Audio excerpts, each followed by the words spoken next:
आज election commission ने महाराष्ट्र और झारखंड विधानसभा इलेक्शन और उत्तर प्रदेश में उपचुनाव की घोषणा की। हालांकि मिल्कीपुर विधानसभा की घोषणा इस वजह से नहीं की गई क्योंकि वहां पे मेरे द्वारा एक याचिका फाइल की गई election petition Lucknow high court में। मेरे क्लाइंट गोरखनाथ जो वहां से एक विधायक भी रह चुके हैं और इलेक्शन पिटीशन हमने गोरखनाथ के द्वारा फाइल की थी, जिसमें हमने ये मांग की थी कि जो अवधेश प्रसाद जी जो अब सांसद बन चुके हैं, उनके द्वारा जो एफिडेविट फाइल किया गया था इलेक्शन कमीशन के पास, रिटर्निंग ऑफिसर के पास, वो बिल्कुल फॉर्ज है, फैब्रिकेटेड है। क्योंकि जो नोटरी उन्होंने कराई थी, ये मेरी याचिका है Gorakhnath versus Awadhesh Prasad Lucknow high court में। इसमें जो नोटरी कराई गई थी, जो राकेश कुमार श्रीवास्तव जो अधिवक्ता, ऐसा दिखाया गया कि इनसे नोटरी कराई गई थी, उन अधिवक्ता महोदय का जब हमने आरटीआई लगाकर पता किया तो उन अधिवक्ता महोदय की नोटरी, ये देखिए यहाँ पे अगर आप पढ़ेंगे, उन अधिवक्ता महोदय की नोटरी एक्सपायर हो चुकी थी 2011 में, जबकि 2022 के जब चुनाव हुए थे उस इलेक्शन में इसी अधिवक्ता द्वारा नोटरी कराई गई थी।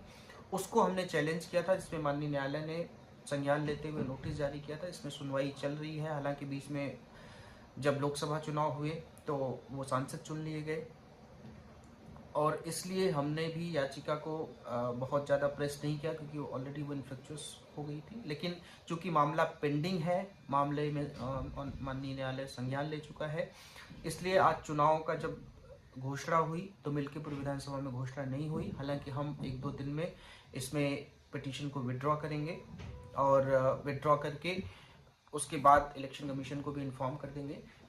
और दूसरी बात जो मैं देख रहा हूँ सोशल मीडिया पे कि बहुत सारे लोग इस बात को बहुत गलत तरीके से कर रहे हैं कि मिल्कीपुर से बीजेपी डर गई इसलिए वहाँ पे अनाउंस नहीं हुए, तमाम तरीके की बातें कि दिल्ली के साथ चुनाव होंगे और तमाम तरीके की बातें। तो बिल्कुल ये नहीं है। इलेक्शन कमीशन की अगर आप पीसी सुनिए तो उन्होंने बिल्कुल साफ तौर पे कहा है और हम जल्दी ही इस पिटीशन को 1-2 दिन में जो भी समय लगेगा इसको विड्रॉ करेंगे। विड्रॉ करके उसके बाद माननीय इलेक्शन कमीशन को भी हम इन्फॉर्म कर देंगे, क्योंकि अब इस पिटीशन को प्रेस करने का भी कोई मतलब नहीं है, क्योंकि हमारी जो याचिका थी, जो हमारे प्रेयर्स थे, वो इनकी सदस्यता रद्द करने के लिए और बाबा गोरखनाथ को वहाँ से विधायक मनोनीत करने की याचिका थी।